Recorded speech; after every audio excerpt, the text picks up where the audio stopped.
Boostrong King of the Ring គុណខ្មែរគឺជាការបើកប្រវត្តិសាស្ត្រមួយទៀតដែលស្ថានីយ៍ទូរទស្សន៍ថោក Full HD TV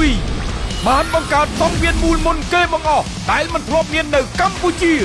ហើយ Boostrong បានចាប់ដៃគ្នាសហការជាមួយស្ថានីយ៍ទូរទស្សន៍ថោកនាំយកកីឡាករល្បីៗទាំងកីឡាករជាតិនិងអន្តរជាតិមកពីបណ្ដាប្រទេសផ្សេងៗគ្នា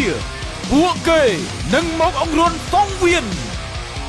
Boostrong King of the Ring គុណខ្មែរគូមិត្តភាពគុណខ្មែររិគីដែនកុសលត្រូវប៉ះជាមួយនឹងប្រាក់រចនាបឿនចន្ទថាត្រូវប៉ះជាមួយនឹងរិទ្ធវណ្ណៈកោស៊ីនគុណខ្មែរត្រូវប៉ះជាមួយនឹងឡៅរចនាគូមិត្តភាពអន្តរជាតិធនស័ក្តិសិនត្រូវតតាំងប្រហារជាមួយនឹងកីឡាករមកពីប្រទេសអ៊ីរ៉ង់វីសាដាវីស៊ីមករាគុណខ្មែរត្រូវជួបប្រហារជាមួយនឹងកីឡាករមកពីប្រទេសមីយ៉ាន់ម៉ាបាសឺវ៉ាណា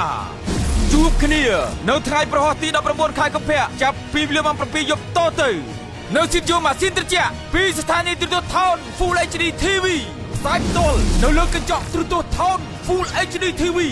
និង Facebook Page ថោក Full HD TV ព្រមទាំង Page Boostrong ឧបត្ថម្ភដោយ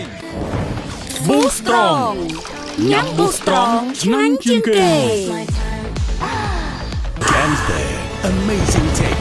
Gamsberg a real German premium beer ពិសាដោយការទទួលខុសត្រូវ ចំណងខ្ញុំមិនអ្នកចំណងខ្ញុំមិនអ្នកចំណងនេះ Superstar ខ្ញុំថា Idol តែទឹកខ្មុំ Crazy ទាំងឆ្ងាញ់ទាំងអនាម័យលើពីតែជ្រក់ធម្មតា